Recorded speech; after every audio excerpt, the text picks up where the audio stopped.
بعد اعوذ باللہ من الشیطان الرجیم بسم اللہ الرحمن الرحیم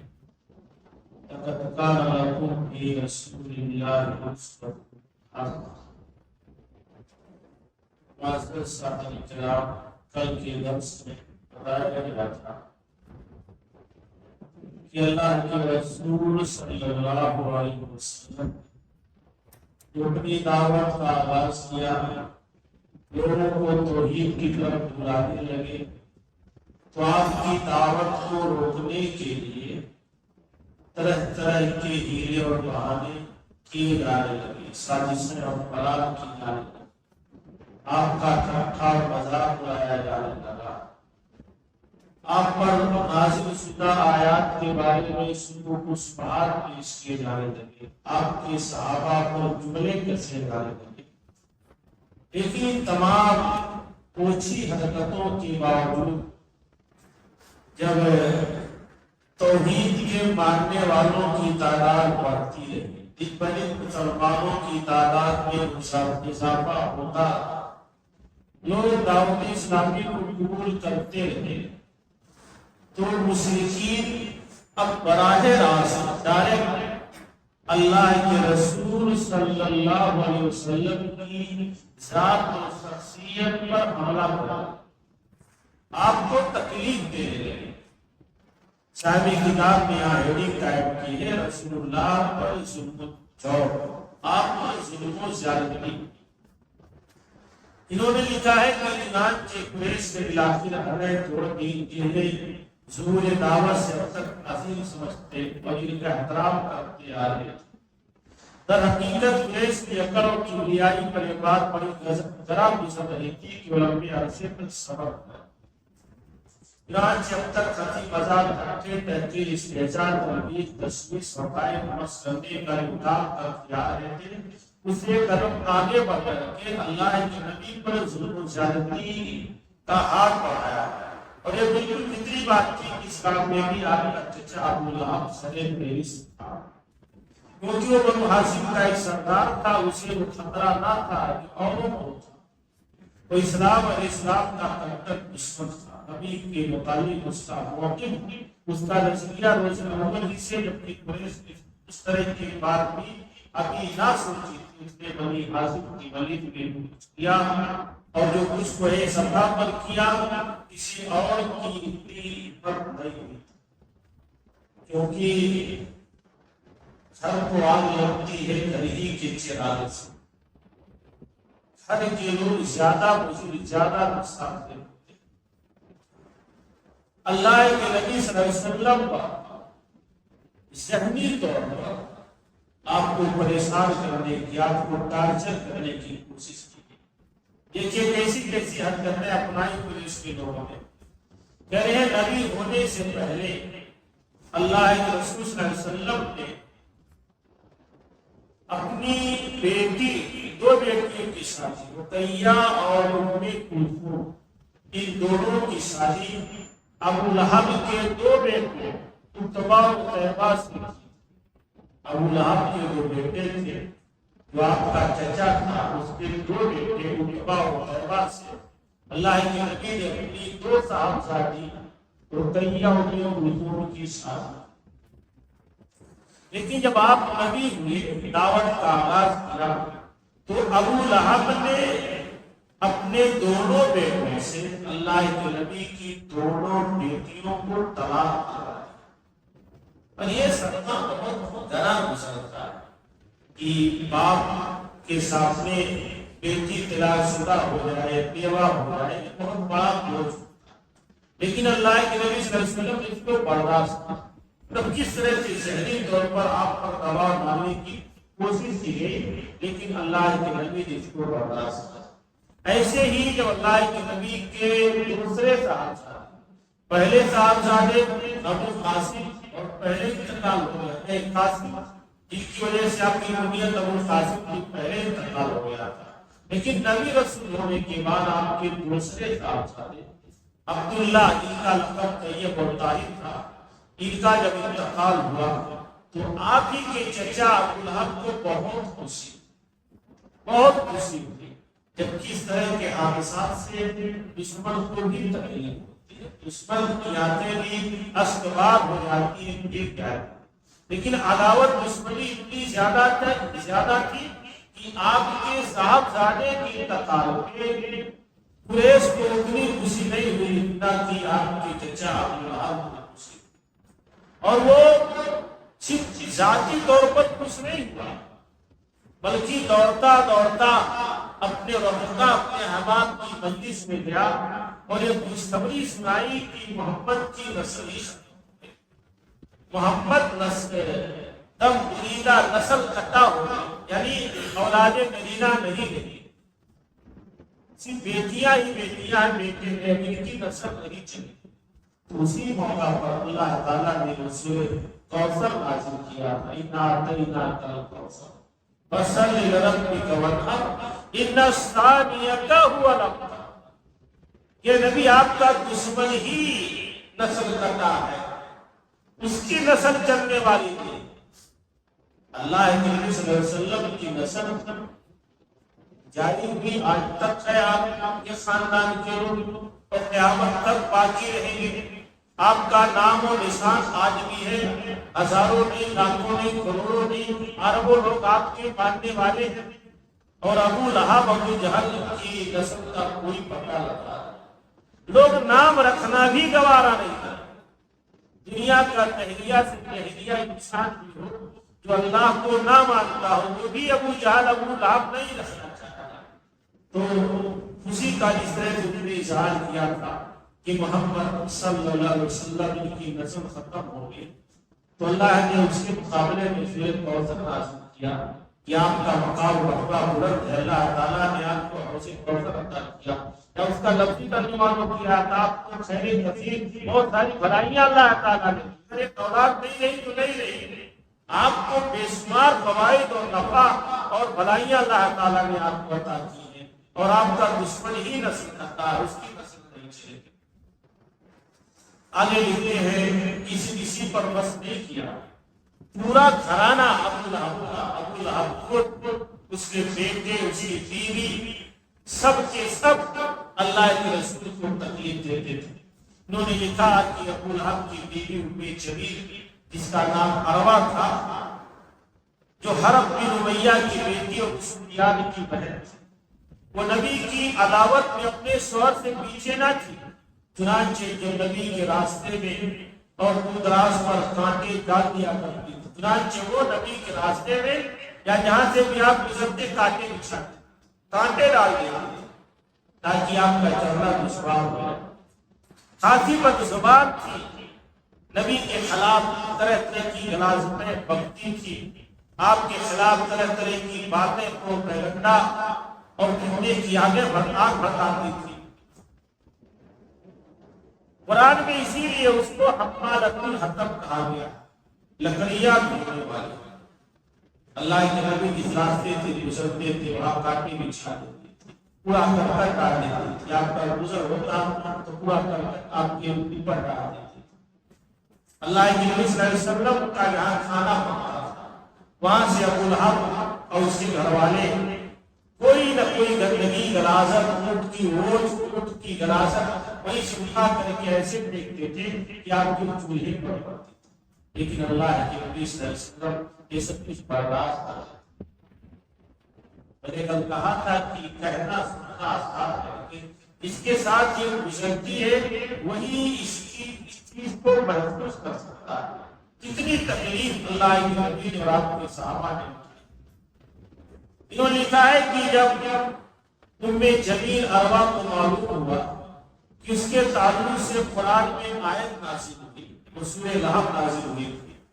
جب اس کو پتا چلا کہ اس کی مذمت میں، اس کی برائی میں قرآن کی سورت نازل ہوئی ہے، تو اللہ کے نبی صلی اللہ علیہ وسلم کی تلاش میں ڈھونڈتے ڈھونڈتے خانہ کعبہ میں پہنچ گئے، اور اتفاق سے اللہ کے رسول صلی اللہ علیہ وسلم وہاں موجود تھے، لیکن اللہ تعالیٰ نے اس کی نگاہ کو پکڑ لیا، وہ آپ کو دیکھ نہیں سکے۔ حضرت ابو بکر صدیق رضی اللہ تعالیٰ عنہ تشریف فرما تھے، پوچھا کہ وہ آپ کا ساتھی محمد صلی اللہ علیہ وسلم وہ کہاں ہے؟ تو حضرت ابوبکر صدیق رضی اللہ تعالیٰ عنہ نے لکھا ہے کہ مجھے معلوم ہوا ہے، یہ کہتی ہے کہ ابوبکر تمہارا ساتھی کہاں ہے؟ مجھے معلوم ہوا ہے کہ وہ میری برائی بیان کرتا ہے، اللہ کی قسم اگر میں اسے پا گئی تو اس کے اوپر تھپڑ مار۔ ایک عورت کے ساتھ نبی کی عداوت دشمنی ہے یہاں تک اتر آئی، اور اس کے بعد اس نے ایک شعر پڑھا کہ مزممن اسینا امرہ بینا ودینہ کلینا۔ جانتے ہیں اللہ کے نبی کا نام محمد تعریف کیا گیا تو بدل کر کے آپ کو مزمم کہتے ہیں، مزمم برائی بیان کیا گیا۔ جیسے ہجرت مدینہ کے بعد جب اللہ کے رسول کے پاس یہودی آتے تھے تو کیا کہتے تھے؟ السلام علیکم، السلام علیکم، جلدی سنیے، السلام علیکم، سام کے معنی تو بہت کھلاتا ہے، السلام علیکم، السلام علیکم نہیں کہتے، جلدی بولتے ہیں، اور ہمیں سے کچھ لوگ بھی اتنا جلدی سے بولتے ہیں کہ السلام زائد ہے، تو اللہ کے نبی بھی کہہ دیا کرتے تھے وعلیکم۔ تو عداوت دشمنی میں یہ ام جمیل آپ کو محمد کے بجائے مزمم کہتی ہے کہ ہم نے مزمم کی نافرمانی کی، ہم نے اس کے حکم کا انکار کیا اور ہم نے اس کے دین کو حقارت سے چھوڑ دیا۔ انہوں نے لکھا ہے کہ اس کے بعد وہ واپس چلے گئے، اور اس طرح سے 4 سال تک، سن 4 نبوی تک اللہ کے نبی کی ذات و شخصیت کے ساتھ مکہ والوں نے یہ اونچا اور غیر اخلاقیانہ رسول کو برتاؤ کیا۔ اس کے علاوہ بھی مسلمانوں کو، نبی کے ساتھ ساتھ مسلمانوں کو بھی بہت زیادہ تکلیف دی۔ انہوں نے بہت مختصر طور پر لکھا ہے کہ ابو جہل جب کسی معزز طاقتور آدمی کے بارے میں سنتا کہ مسلمان ہو گیا ہے تو اس کے پاس جاتا، برا بھلا کہتا، ذلیل کرتا اور اس کے مال کو نقصان پہنچانے کی کوشش کرتا، کاروبار کمزور کرتا۔ انہوں نے لکھا ہے تفسیر حضرت عثمان بن عفان جب مسلمان ہوئے، سنا ہوگا جب مسلمان ہوئے تو ان کا چچا انہیں کھجور کی چٹائی میں لپیٹ کر کے نیچے سے آگ جلا دیتا، بیوی اور عید پر قائم کر۔ حضرت مصعب بن عمیر بہت ناز و نعمت میں پڑے تھے، ان کے بارے میں آتا کہ اس گلی سے گزر جاتے تھے تو گلی معطر ہو جاتی تھی، خوشبو سے بھر جاتی تھی، جو کپڑا ایک بار پہن لیتے تھے دوبارہ نہیں پہنتے، اتنے خوشحال، اتنے ناز و نعمت میں پڑے ہوئے۔ لیکن جب انہوں نے اسلام قبول کیا تو ان کی والدہ نے جو گھر سے نکالا اور بلکہ قسم کھا لیا، نظر مان لی، جب تک دین کو نہیں چھوڑ دے میں دھوپی میں بیٹھی۔ والدہ کی محبت میں آئے اور کہا کہ اے امی جان، آپ کی محبت ایک طرف لیکن میں اس دین کو چھوڑ نہیں سکتا۔ یہی حضرت مصعب بن عمیر رضی اللہ تعالیٰ عنہ ہے جو جنگ احد میں شہید ہوئے تھے تو لوگوں نے افواہ پھیلا دی تھی کہ اللہ کی نبی شہید کر دیے گئے۔ اس وقت جب ان کو دفن کیا جانے لگا تو ان کے پاس ایک چھوٹی سی چادر تھی، سر ڈھکا جاتا تو پیر کھل جاتا تھا، پیر ڈھکا جاتا تو سر کھل جاتا تھا۔ اللہ کے نبی کو اطلاع دی گئی تو آپ نے کہا سر ڈھانپ دو، اور پیر کی طرف مکہ کی ایک مشہور خاص ازخر کہا، وہ خاص پیر کی طرف ایک مرتبہ عبد الرحمن بن عوف رضی اللہ تعالیٰ عنہ جو بڑے مالدار صحابہ میں سے تھے، ایک دسترخوان پر بیٹھے مجھے کسی کی پکوان آئی تو رونے لگے۔ صحابہ کی معاملہ ایسا تھا، اگر وہ دنیا میں کچھ نعمت پاتے تھے، خوشحالی پاتے تھے تو یہ سوچتے تھے کہ کہیں ایسا نہ ہو آخرت میں ہماری نیکیاں کم ہو۔ تو عبد الرحمن بن عوف نے اپنے سامنے مختلف انواع اقسام کے کھانے ملے تو کہے کہ ہم سے پہلے جو لوگ کی اچھے تھے وہ ساتھ میں کو دیکھو، جب ان کا انتقال ہوا تو جو پانچ چھوٹی سی چادر، کہیں ایسا نہ ہو اللہ تعالیٰ ہماری نیکیوں کا بدلہ ہمیں دنیا میں دے رہا ہو اور ہم آخرت میں محروم ہو جائیں۔ آج یہ تصور ہمارے یہاں نہیں، اگر ہم خوشحال ہیں، اللہ ہم کو دے رہا ہے،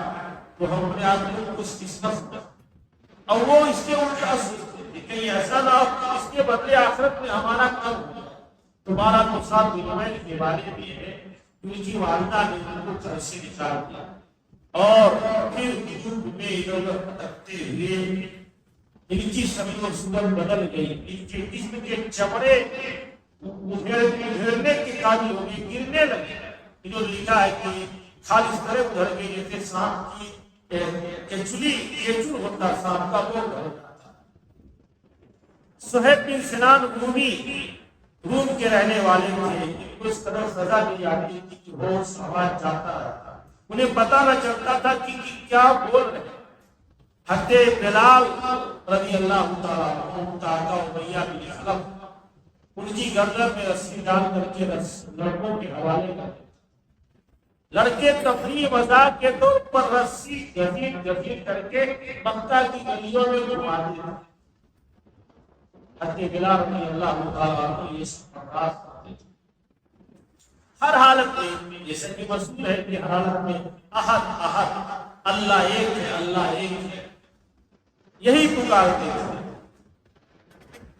ان کا آقا انہیں باندھ کر ڈنڈے سے مارتا تھا، چلچلاتی دھوپ میں جبرن ان کو بیٹھا دیتا، کھانا پینا بند کر دیتا، دین سے پھر جانے کے لیے کہتا، لیکن یہ ساری پریشانیاں مصیبتیں صحابہ برداشت کرتے تھے۔ حضرت عمار بن یاسر رضی اللہ تعالیٰ عنہ کا خاندان گھرانہ پورا کا پورا، حضرت عمار، ان کے والد یاسر، ان کی والدہ سمیہ رضی اللہ تعالیٰ سب کے ساتھ بڑی زیادتی کی، بہت زیادتی کی گئی۔ یاسر بوڑھے آئے، ان کو بڑی تربیت دی گئی۔ یہی گھرانہ حضرت عمار و یاسر جب بہت مجبور کیا گیا تھا تو ان لوگوں نے کلمے کفر اختیار کر لیا، اور اللہ تعالیٰ نے قرآن کو بیان کیا تھا کہ جو زبردستی اس طرح کے کلمات کہلوائے جائیں اللہ کی طرف سے کوئی معاوضہ نہیں ہے، کیونکہ ان کا دل اللہ جانتا، ان کا دل ایمان پر مطمئن ہے۔ اگر حالات ایسے آ جائیں تو اسلام کی طرف سے یہ اجازت ہے کہ آدمی جان بچانے کے لیے جبکہ وہ ایمان پر مطمئن ہو تو بظاہر کلمے کو کہہ سکتا، لیکن اگر وہ نہ کہے، عزیمت اختیار کر لے، قربان ہو جائے، اس کا درجہ اور زیادہ۔ حضرت سمیہ رضی اللہ تعالیٰ عنہ کے بارے میں آپ نے بارہا سنا ہوگا کہ ابو جہل نے بڑی تکلیف دی، بڑی تکلیف دی، کئی بار کہا دین سے پھر جاؤ، لیکن وہ خاتون دین سے نہیں پھری۔ تاریخ میں آتا ہے کہ ایک مرتبہ ابو جہل نے 2 اونٹ منگوائے اور دونوں اونٹوں کے دم میں یا پیر میں رسی باندھ دیا اور حضرت سمیہ کا ایک ہاتھ یا پیر باندھ دیا، زیادہ تر آتا ہے پیر باندھ دیا دونوں اونٹوں کے، اور اس کے بعد تیر کے ذریعہ ان کی اس نازک جگہ پر مارا جس کی وجہ سے شہید ہو گئے۔ لیکن کلمے کفر کو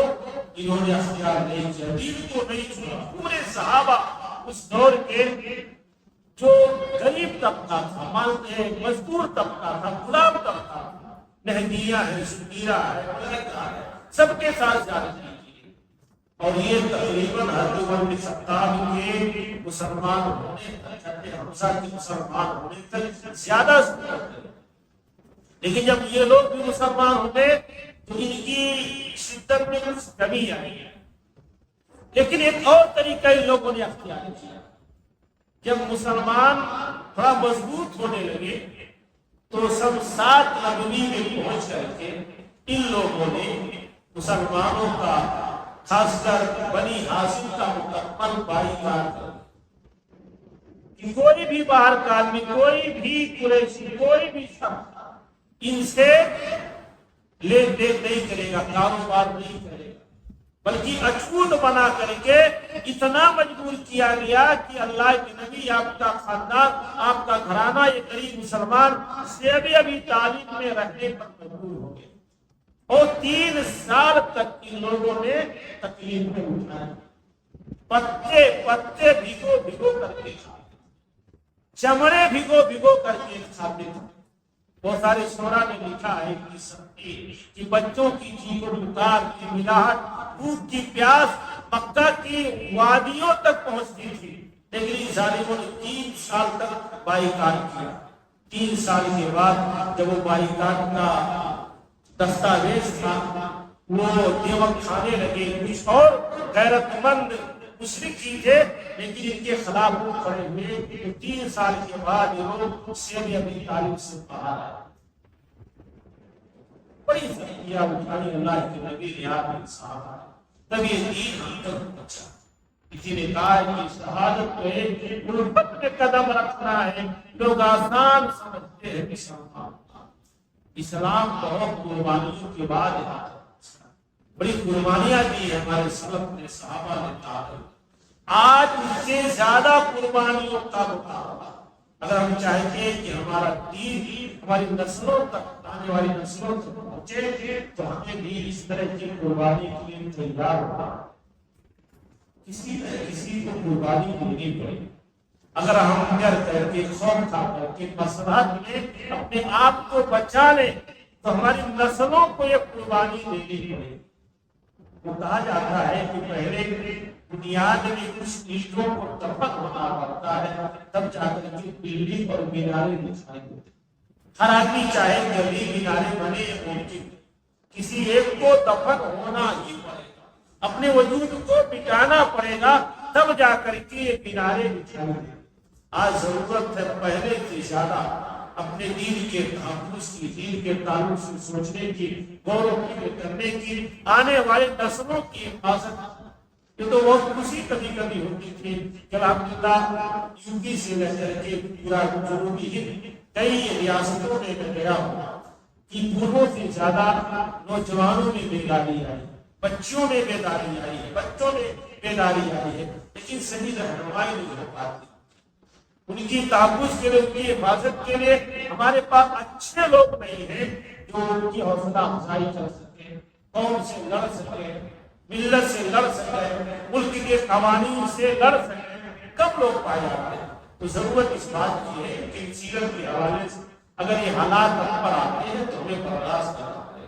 تاکہ ہمارے دین کی تحفظ ہے. اللہ تعالیٰ ہم سب کو اس رسول کو جاننے سمجھنے اس کے مطابق زندگی گزارنے کی توفیق عطا فرمائے. اللہ العالمین ہمارے اندر میں حوصلہ پیدا فرما, وہ عزم عطا فرما جو صحابہ کا تھا, جو تابعین کا تھا, جو خیر القرون کے مسلمانوں کا تھا. اللہ تعالیٰ ہم سب کو دین پر قائم رکھے. آمین. السلام علیکم ورحمۃ اللہ.